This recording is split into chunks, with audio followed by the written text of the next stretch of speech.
Welcome to my channel. In today's video, I'll show you how to add an audio visualizer in CapCut. Let's get started. First, open CapCut and click on New Project to create a new project. Next, click on Import button and upload the video you want to edit. Once the video is imported, click on the plus icon to add it to the timeline. Now, click on the Library button in the left panel. Browse through the available media and select a green screen audio visualizer. Then, click the plus button to add it to your project.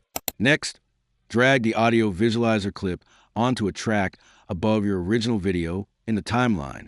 Adjust its position so that it covers the section of the video where you want the visualizer to appear.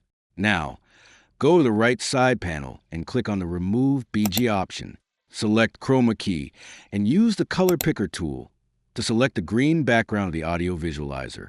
CapCut will remove the green background, leaving only the visualizer visible on top of your video. You can then resize and position the visualizer anywhere on the screen to match your video style. Preview the video to make sure everything looks good. And that's it. If you liked the video, subscribe, and press the bell icon for more helpful tutorials.